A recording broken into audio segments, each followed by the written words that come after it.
قل هذه سبيلي أدعو إلى الله على بصيرة أنا ومن اتبعني وسبحان الله وما أنا من المشركين. السلام عليكم ورحمة الله وبركاته. بسم الله والحمد لله والصلاة والسلام على رسول الله وعلى آله وصحبه ومن والاه، أما بعد. فكنا بالأمس تحدثنا عن قراءة الفاتحة وأنها ركن من أركان الصلاة في حق الإمام وفي حق المنفرد. أما المأموم فلا تجب عليه قراءة الفاتحة إلا في الصلاة السرية. أما إذا رفع الإمام صوته بالقراءة فيجب على المأموم أن يستمع لقراءة الإمام، لقول الواحد الديان جل وعلا: وإذا قرئ القرآن فاستمعوا له وأنصتوا لعلكم ترحمون. ولما صح عن 5 من الصحابة رضوان الله عليهم أجمعين أنهم قالوا: إذا كنت خلف إمام يقرأ فقراءته لك قراءة. إذا كنت خلف إمام يقرأ فقراءته لك قراءة. وهذا هو مذهب الجمهور، أعني أكثر أهل العلم رحمة الله عليهم أجمعين. هذا مذهب الإمام مالك والشافعي في المذهب القديم، وقول الإمام أحمد وغيره من أهل العلم رحمة الله عليهم أجمعين. بينما ذهب البخاري ومن قبله الشافعي في المذهب الجديد، وكذلك البيهقي في كتابه السنن الكبرى وغيرها، إلى أن قراءة الفاتحة لابد منها في الصلاة السرية وفي الصلاة الجهرية للمأموم. واستدلوا بالعمومات، استدلوا بقول النبي صلى الله عليه وسلم: لا صلاة لمن لم يقرأ بفاتحة الكتاب. قال لك الحديث هنا عام يدخل فيها الجهرية والسرية، إلا أن القول الصحيح هو قول الأكثرين، وهو أن قراءة الإمام في الجهرية قراءة للمأموم كما ورد عن صحابة رضوان الله عليهم أجمعين. ثم دخلنا على الركن الذي يلي قراءة الفاتحة وهو الركوع، وقلنا بأن الدليل على أن الركوع فرض من فرائض الصلاة وركن من أركان الصلاة من تركها عمدا بطلت صلاته هو قوله تبارك وتعالى في سورة الحج: يا أيها الذين آمنوا اركعوا واسجدوا واعبدوا ربكم وافعلوا الخير لعلكم تفلحون. وفي قوله تعالى أيضا: وإذا قيل لهم اركعوا لا يركعون. ولقوله تعالى: واركعوا مع الراكعين.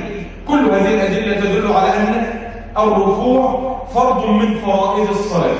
ومما يدل عليه من السنة هو ما ثبت في الصحيحين من حديث أبي هريرة رضي الله عنه أن النبي صلى الله عليه وسلم قال للمسيء صلاته: قال: إذا قمت إلى الصلاة فاستقبل القبلة ثم كبر ثم اقرأ ما تيسر معك من القرآن، وفي رواية أنها الفاتحة، ثم اركع حتى تطمئن ركعا.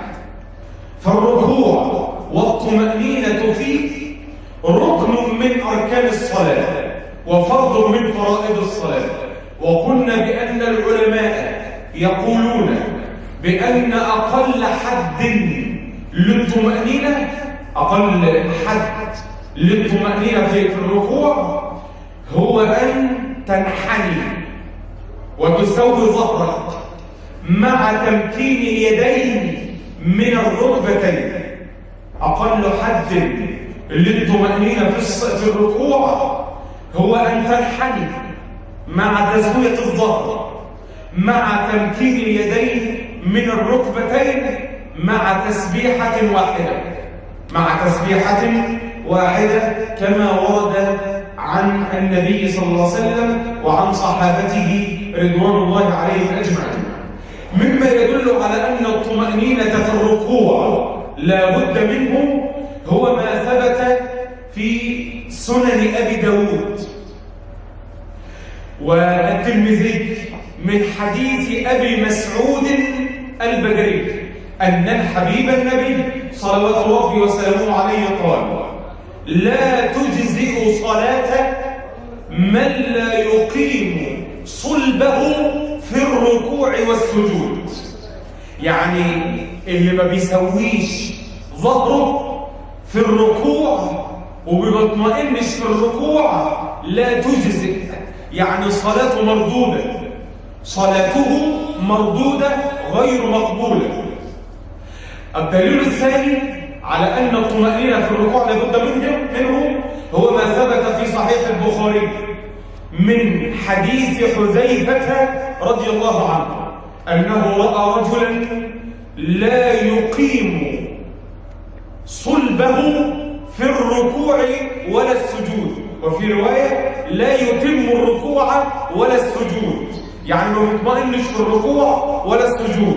فقال له حذيفة: والله ما صليت، انت بالطريقة دي انت ما صليتش، والله ما صليت، ولو مت على هذا لمت على غير الفطرة التي فطر الله محمدا عليها، كما ثبت عن حذيفة رضي الله عنه وعن الصحابة أجمعين. نكمل ما تبقى بعد الأذان وأذكركم بترديد الأذان. الله أكبر الله أكبر الله أكبر الله أكبر. أشهد أن لا إله إلا الله. أشهد أن لا إله إلا الله. أشهد أن محمدًا رسول الله. أشهد أن محمدًا رسول الله. حي على الصلاة. حي على الصلاة.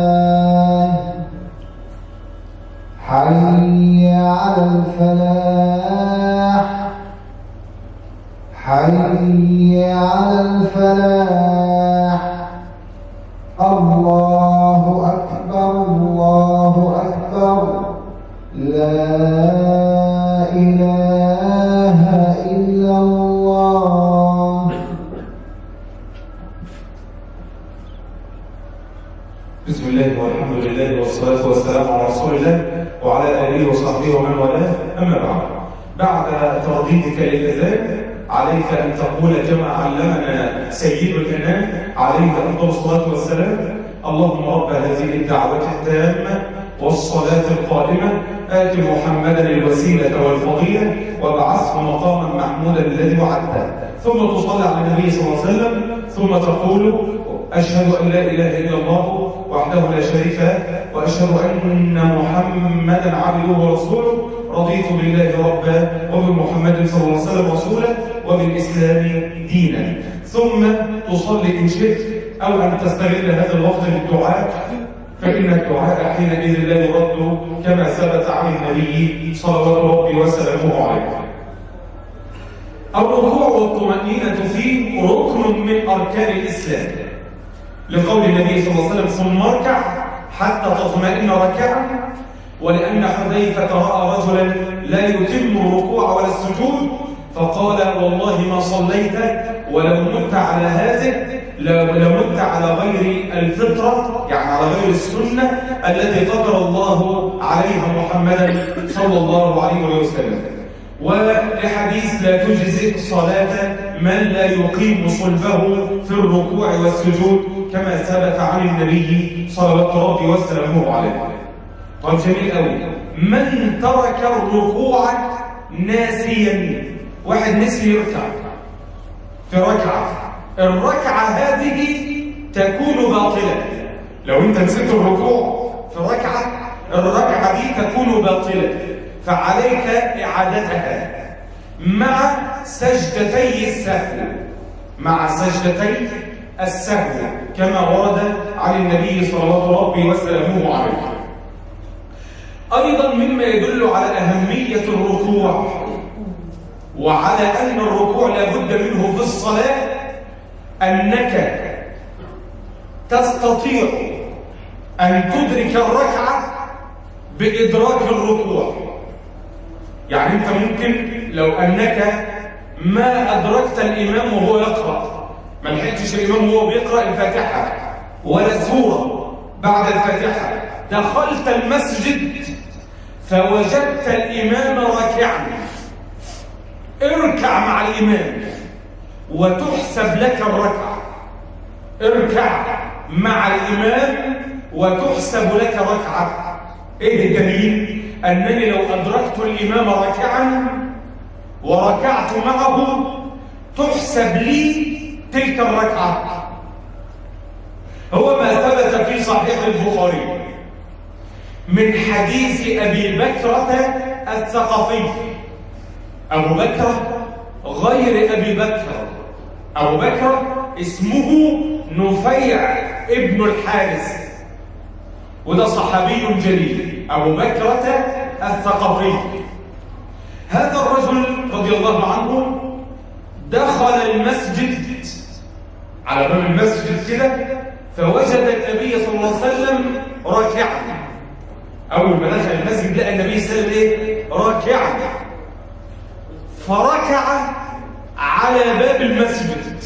أول ما دخل باب المسجد راح ركع ومشى راكعا حتى دخل مع المصلين.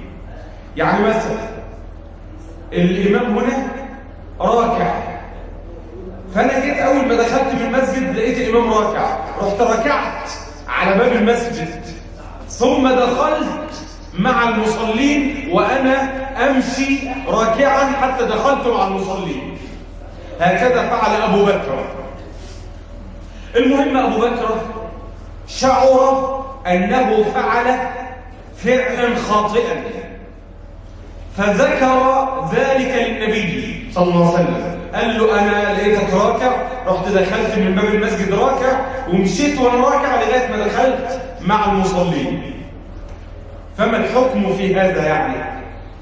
فقال له النبي صلى الله عليه وسلم زادك الله حرصا ولا تعد.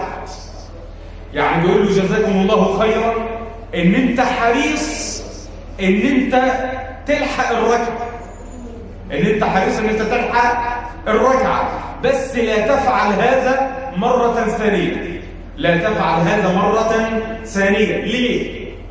لان الصحابي هذا رضي الله عنه مشى في الصلاه، ما طالما ركع على باب المسجد يبقى دخل في الصلاه. ما ينفعش ان انت تمشي في الصلاه الا للضروره.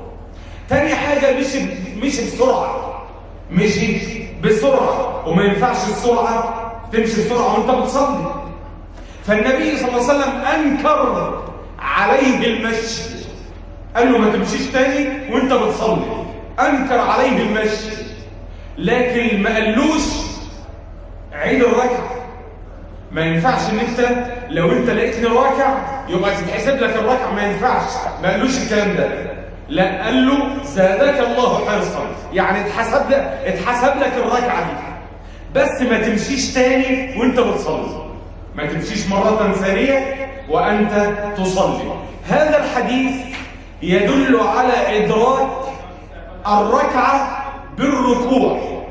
لو لحقت الامام وهو راكع اتحسبت لك الركعه كما رواه البخاري في صحيحه. ولأنه صح عن 4 من الصحابة أنهم قالوا بإدراك الركعة بالركوع، منهم أبو بكر وعمر رضي الله عنهما، وزيد بن ثابت، وابن مسعود. الأربعة قالوا لو أنك أدركت الإمام راكعا أجزأتك، يعني اتحسبت لك الركعة. لو أنت أدركت الإمام وهو راكع اتحسبت لك الركعة، كما صح عن 4 من الصحابة رضوان الله عليهم أجمعين. وهذا قول الأئمة الأربعة، ده قول أبي حنيفة ومالك والشافعي وأحمد. خالف في هذه المسألة الإمام البخاري رحمه الله. الإمام البخاري قال لك لازم تلحق الإمام وهو بيقرأ الفاتحة عشان تقرأ أنت الفاتحة، عشان قول النبي صلى الله عليه وسلم لا صلاة لمن لم يقرأ بفاتحة الكتاب. فأنت لو لحقت الإمام وهو راكع ما تحسبتش الركعة، قال لك لازم تقرأ الفاتحة مع الإمام. وقول الإمام البخاري قول جميل، لكن الدليل يخالفه. أنا إمتى أقول إن أنت لازم تقرأ الفاتحة لإما الركعة بتاعتك دي باطلة؟ إمتى أقول الكلام ده؟ لو أنت لحقت الإمام وهو بيقرأ الفاتحة أو بيقرأ سورة. لكن طالما أنت دخلت لقيت الإمام راكع ما ينفعش إن أنت تقرأ الفاتحة، لأن أنت كده خالفت الإمام. والنبي صلى الله عليه وسلم قال إنما جعل الإمام ليؤتم به، فإذا كبر فكبروا وإذا ركع فاركعوا. طالما الإمام راكع ما ينفعش نقرأ الفاتحة والإمام راكع، لا، طالما لقيت الإمام راكع اركع مع الإمام وسوف تحسب لك الركعة. يبقى قول الإمام البخاري إن أنت لازم تقرأ الفاتحة ده كلام جميل، بس في حالة إيه؟ لو أنا لقيت الإمام واقف بيقرأ اقرأ الفاتحة، لكن طالما لقيته راكع اركع معه وتحسب لك الركعة، كما قال الأئمة الأربعة رحمة الله عليهم أجمعين. أحب أن أنبه ناس كتير يا جماعة ما بيلاقوا الإمام راكع يروح عاملين الآتي كأنهم داخلين في مسابقة. أول ما يلاقي الإمام راكع يروح يجري. أولا يكره إن أنت تسرع المشية وأنت رايح الصلاة. قال النبي صلى الله عليه وسلم كما ثبت في الصحيحين من حديث أبي قتادة ومن حديث أبي هريرة: إذا سمعتم الإقامة فلا تأتوها وأنتم تسعون. يعني أنت سمعت الإمام الإمام أو المؤذن بيقيم للصلاة، ما تجريش، امشي واحدة واحدة، امشي بطمأنينة وسكينة. فلا تأتوها وأنتم تسعون، وأتوها وأنتم عليكم بالسكينة والوقار. فما أدركتم فصلوا وما فاتكم فأتموا. فما ينفعش حضرتك لقيت الإمام راكع تروح جاري، في نهي عن كده. ما ينفعش تجري وانت رايح للصلاة، لا، امشي واحدة واحدة بطمأنينة كما علمنا رسول الله صلى الله عليه وسلم. خلاص دخلت انا المسجد عاوز الحق الإمام وهو راكع، تعمل ايه؟ لازم تكبر تكبيرة الإحرام. في ناس كتير أول ما يشوفوا الإمام راكع يروح داخل على طول غطس، داخل يركع على طول معاه. الصلاة باطلة. تكبيرة الإحرام ركن من أركان الصلاة. عشان تلحق الإمام وهو راكع لازم تكبر تكبيرة الإحرام، تقول الله أكبر ثم اركع. لو أنت جيت تركع لقيت الإمام رفع بدأ يرفع راسه، لا تحسب لك الركعة. الله أكبر وأنت واقف وترفع إيديك، ثم تقول الله أكبر وترفع إيديك وتركع. يبقى أنت كده تكبرت مرتين، المرة الأولى تكبيرة الإحرام، والمرة الثانية التكبيرة بتاعت الركوع. ده الأفضل. لكن لو أنت حاسس الإمام هيقوم، خلاص قول الله أكبر من غير رفع اليدين وكبر مع الإمام وتحسب لك تلك الركعة كما ورد عن النبي صلوات ربي وسلامه عليه. أراني قد أطلت على حضراتكم، ونكمل ما تبقى غدا بإذن الله عز وجل إن قدر الله لنا البقاء واللقاء. جزاكم الله خيرا على حسن استماعكم. سبحانك اللهم وبحمدك، أشهد أن لا إله إلا أنت.